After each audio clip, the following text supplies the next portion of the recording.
Good morning everyone! Kumusta? Today is Tuesday, October 24, 2023. Nakailang take na tayo kasi hindi ako makachempo na magandang intro. May dadaan na tricycle, may dadaan aeroplano, mayroong mag-iingay. Ayan, siguro. Ayan, kumusta? Isang mainit na Tuesday morning sa lahat, pero maaliwalas ang panahon. Maganda ang, hindi ganun kainit yung buga ng hangin, yung humidity. Pero, yan, clear ang sky, perfect para maglaba today. Okay, today, ang ating pag-uusapan ay tungkol sa mga syngonium. Sa isang syngonium actually. Ayan, kasi dati, nalilito ako sa kanya. Siguro hindi lang ako. Marami sa atin nalilito sa kanilang dalawa. Hindi ma-differentiate kung sino ang sino. Ayan, may dadaan kotse. Kagaya niyan. So ngayon, nagtanong ako sa mga experts. Ayun, na-figure out ko naman kung ano yung difference silang dalawa para matukoy ko kung sino si Ian at sino si ito. Ayan, yun ang pag-usapan natin today. Bukod sa may mga plans tayo i-flex today na sana may magustuhan ninyo.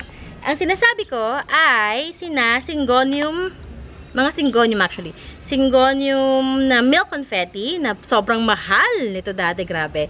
And saka si syngonium na pink spot. Ayan, hindi ko alam kung may ibang name si pink spot sa inyo, pero kasi nakilala ko siya as pink spot. Ipapakita ko sa inyo, ha.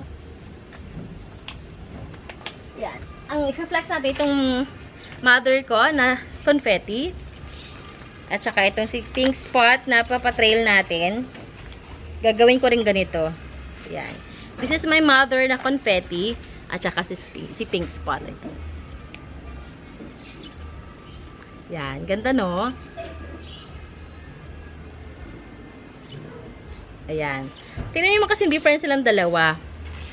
Halos magkamukha sila eh. Yan. Kasi may mga pink spots. Pink spots. Pero kasi, yan. Ay, mas maganda itong ganito. Ayan, oh. Tingnan nyo. O, diba? Halos magkamukha, no? O, paano di-differentiate? Ayan.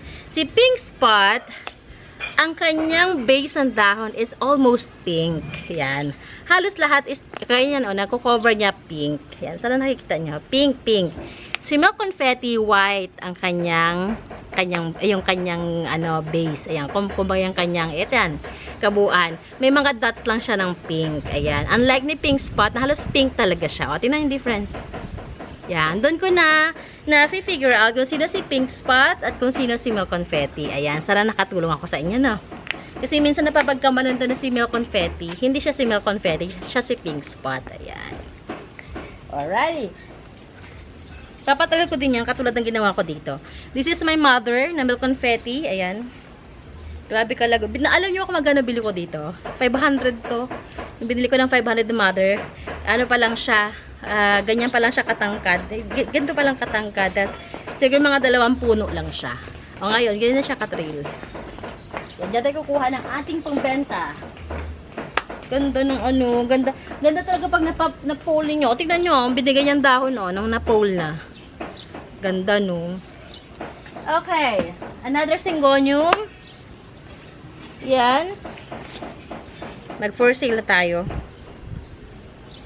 Yan. Medyo ako sa mga syngoniums ngayon kasi natutuwa ako nakikitang nakatrail sila katulad nito, oh. Yan. Ito naman, this is pink splash naman siya. Mahal din to noon. Nakabila ako ng pink splash, 3 dahon. Nabili ko siya ng 250. 3 dahon lang yun. Kamahalan pa ng mga syngonium noon. Ito with pole, ayan. Trailing na siya. I'm selling this one for ay, walang presyo. Masala naman ang aking marker. Pahiram ng marker. Presyohan na kita para next time hindi na mag-iisip. Yan. Trailing natin na syngonium. Sige, benta ko lang to sa inyo ng 320. Kasama na ang pole. Yan siya. 320. Ganito kalash. Yan. Gawin nyo na itong mother. Pwede nyo ito i-cut. Yan. Another syngonium tayo. Ito naman, super trailing din. May mga nag-revert lang yung iba. But this is syngonium albo. Yan, syngonium albo. Yan, ganito kalash. Pwede na siyang, i-cut nyo na to para magbigay siya ng panibago ulit na ayan o, nag-revert kasi yung isa niyang puno. Yan, parang 2 puno ata siya. Yan. Basta ganito kalash. Okay. Bigay ko na natin sa inyo ng 285 pesos. 285. Yan. Kasama ang pole. Kasama natin ang pole. Yan. Ganito na siya matatanggapin nyo. Okay. Our next. Ito ka nga muna para maarawan ka. Para ikaw ay yan. Yan. Next natin, wala akong ibang dalang syngonium pa, no? That pala, sa sunod nga, puro syngonium na lang tayo. Para makita niyo yung mga collections ko na syngonium. Meron pa akong gusto pang isang syngonium. Yung syngonium na tricolor. So, wala pa. Maghahanap pa tayo ng tisyempo tayo na may mura. Actually, may isa pa akong syngonium na gusto before. Si syngonium na mojito. Nabili ko siya 500, 2 dahon. Kaso lang nang dumating sa akin, hindi na siya nag-variegate. Nag-revert na siya. Hindi ko siya, ewan ko, nabawi ko nga ba yun. Nakabawi siguro ako, pero hindi ganun kabongga. Kasi na-propagate ko naman na siya. Ngayon, ano na siya, reverted. Ang mahal nun, syngonium mojito. Ang ganda kasi nun kapag talaga may variegations. Anyway, so yun. And also, isa pang gusto kong syngonium ay si syngonium na Oria. Yan, maganda rin yan. Meron ako doon, next natin ipa-flex yun. Para gusto ko rin magpa-trail ng syngonium Oria. Ang ganda tingnan eh. Okay. Move on tayo sa next plant natin. Meron tayo ditong, this is, teka, palagpasin natin ang car. This is Marble Queen na photos. Ayan. Marble Queen, trailing na siya. Ayan, maganda ito pang display sa bahay. Pwedeng indoor. At tingnan yung kanyang variegation. No? Meron akong mother doon. Ang ganda rin ng heavy din ng variegation. Hinahaya ko lang sa gilid.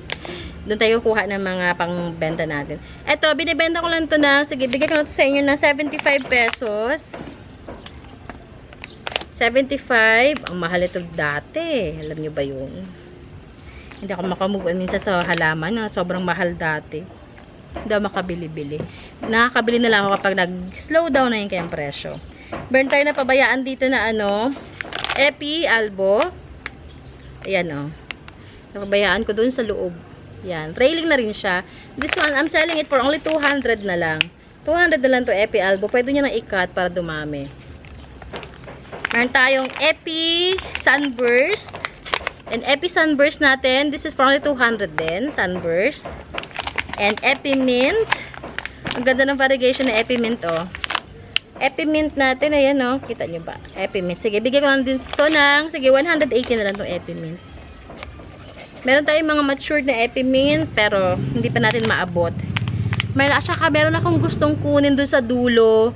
Yung ating, Standeliana. Standeliana. Peru ata ayun. Peru. Gumapang na siya sa wall. Hindi ko na maabot. Tsaka, yung gumapang din sa wall na Epi Albo. Nag-mature na siya. One of these days, or sa mga susunod na mga weeks, try kong abutin. Kasi pag umakyat na siya ng umakyat sa pader, hindi ko na talaga kayang abutin yun. Ayan. Sana maalala ko. Next. Meron tayo ditong mother na, may unfurling na siya, This is, Monstera de la Chosa. Yan. Mother ito, Ayan, puno siya.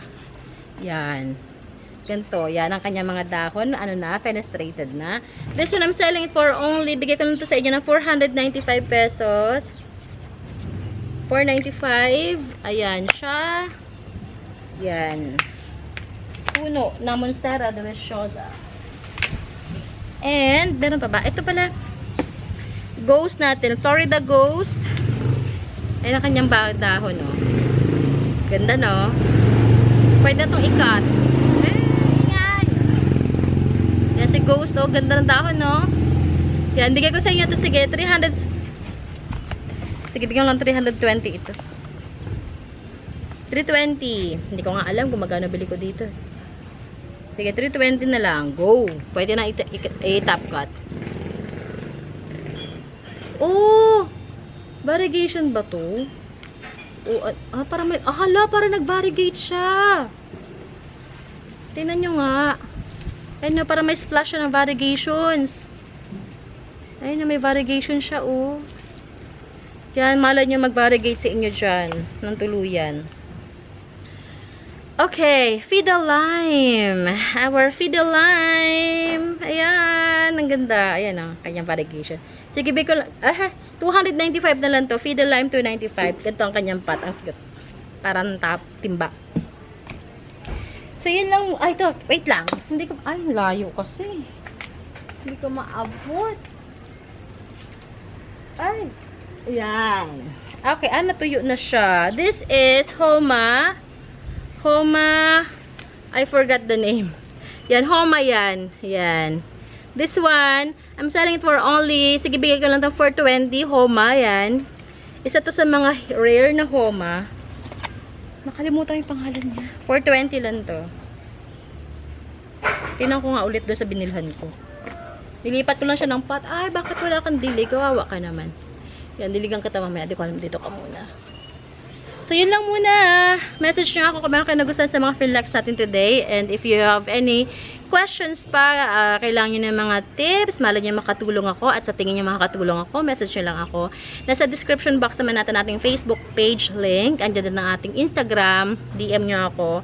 Nandiyan din ang ating phone number. Yung number na yan ng aking WhatsApp at ng aking Viber. So, yan. I-direct message nyo rin ako doon.